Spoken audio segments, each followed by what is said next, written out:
BD news. नमस्कार, मैं हूं आपके साथ वैशाली वर्मा और आप देख रहे हैं बीडी न्यूज। आइए रुक करते हैं आज की खबरों की ओर। मुख्यमंत्री डॉक्टर मोहन यादव और नीति आयोग के पूर्व सीईओ अमिताभ कांत ने शुक्रवार को प्रशासन अकेडमी में 3 दिवसीय आईएएस सर्विस मीट का शुभारंभ किया। इस मौके पर सीएम ने कहा कि पढ़े लिखे होने के बावजूद मनमोहन सिंह को मालूम नहीं था कि जीरो बैलेंस पर अकाउंट खुल सकता है, लेकिन ये चाय वालों को मालूम था। सीएम ने श्रीमद् भागवत का कथा का एक दृष्टांत भी सुनाया। सीएम ने कहा, कर्म तो सब लोग करते हैं, भाग्य परमात्मा देता है। आपने इस मार्ग पर चलते हुए न केवल कर्म किया बल्कि भाग्य भी पाया, इसलिए मैं आपको दोनों तरफ से बधाई देना चाहता हूँ। इतने बड़े देश में, इतनी बड़ी आबादी में यदि आईएएस अधिकारियों की संख्या देखी जाए तो नगण्य है। इतने बड़े देश की इतनी विविधता और चुनौतियों के बीच हमारे देश की दुनिया में जो पहचान बनी है, उसमें सबसे बड़ी भूमिका आईएएस अधिकारियों की है। ये निश्चित रूप से हमारे लिए गौरवान्वित करने वाली बात है। 21 दिसंबर को वोट रेस से शुरुआत। सुबह सर्विस मीट की शुरुआत बोट क्लब पर वोट रेस से होगी। इसके बाद T20 football, cooking competition, T5 cricket, fun game, painting, badminton, table tennis, pool, carrom, billiard, bridge और अंताक्षरी का आयोजन किया जाएगा। अरेरा क्लब में ही डीजे नाइट होगी। 22 दिसंबर को होंगे ये कार्यक्रम। सुबह साइकिलिंग के बाद अरेरा क्लब में tug of war, quiz, dumb charades, badminton, table tennis, pool, billiard, bridge का आयोजन किया जाएगा। वहीं प्राइज डिस्ट्रीब्यूशन के साथ सर्विस मीट का होगा समापन। ये बात सही थी कि मैं सोच रहा था कि शाम को जब मिलेंगे तो अच्छे से मिल लेंगे, क्योंकि थोड़ा समय की एक दूसरे की उलझन के कारण से गवर्नर साहब ने कहा कि चले साथ में थोड़ा ठीक रहेगा। फिर बीच में समाचार आया कि थोड़ा अच्छा नहीं लगेगा, जो मैंने समय दिया है वो कुछ कारण से आगे पीछे हो गया। लेकिन जिससे मैं बात कर रहा हूँ, जिस सत्र के लिए मेरे मन की इच्छा थी कि मैं किसी हालत में आपके बीच में आऊँ, ये समय थोड़ा सा मजबूर कर रहा था। इसलिए हर हालत में परमात्मा जो चाहता है अंदर से वही होता है। हमने का समय निकाले चले। ये एक अलग प्रकार की आपकी सर्विस है, जिस सर्विस के माध्यम से आपने अपने जीवन में तो इसको अंगीकार किया है। लेकिन ये बात बिल्कुल सही है कि कर्म तो सब कोई करते हैं, लेकिन परमात्मा भाग्य देता है। आपने इस मार्ग पर चलते हुए न केवल कर्म किया बल्कि भाग्य भी पाया। मैं आपको दोनों तरह से बधाई देना चाहता हूँ।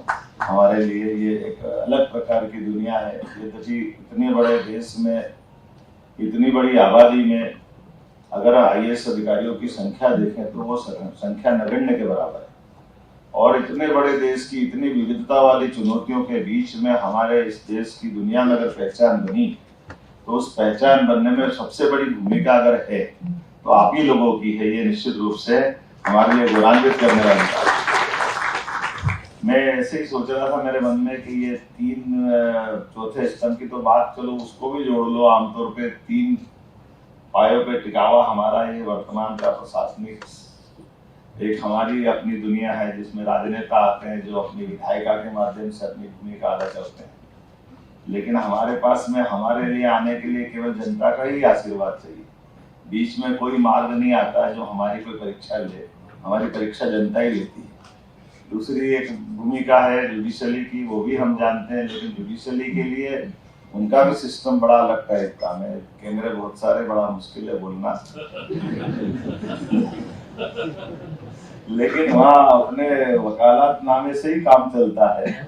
और उनका सिस्टम ऐसा कि जैसे बड़ी बड़ी कोर्ट पहुंचती जाएगी उतनी तरीके से उनके एग्जाम से ज्यादा उनकी अपनी भाग्य निष्ठा और बाकी व्यवस्था पे उनका अपना मार्ग तय हो जाता है कि उनकी उत्कृष्ट सेवाएं कोर्ट में, उनके अपने तरीके, उसमें मुकदमे के लड़ने के तरीके। तो जो वास्तव में बेचारे एग्जाम करके निकल के जाते हैं वो तो हाईकोर्ट ही साल 2 साल में बाहर आ जाते हैं। लेकिन बाकी जो जैसे जैसे ऊपर जाते हैं उस तरह की दुनिया में तो बड़ा मुश्किल है। लेकिन ये हमारे लिए सौभाग्य की बात है कि वो भी वहां से जहाँ से सिलेक्शन होता है, जुडिशली का भी होगा तो जुडिशली के भी फैसले सही अर्थों में जिस ढंग से वो परिभाषित करते हैं, सच्चे अर्थों में हमारे मन की भावनाओं के आधार पर भी आज न्यायालय ने भी अपनी दुनिया में पहचान बनाई इस लोकतंत्र को बनाए रखने के लिए। चाहे वो इलाहाबाद हाईकोर्ट का फैसला हो, जब उनने पीएम के खिलाफ फैसला दिया, ये भी बड़ी बात है एक तरह से न्यायालय के लिए मील का पत्थर। उसी प्रकार से हमारे सेक्टर में भी बात करो तो यहाँ कैसा कैसा आश्चर्य मिलता है।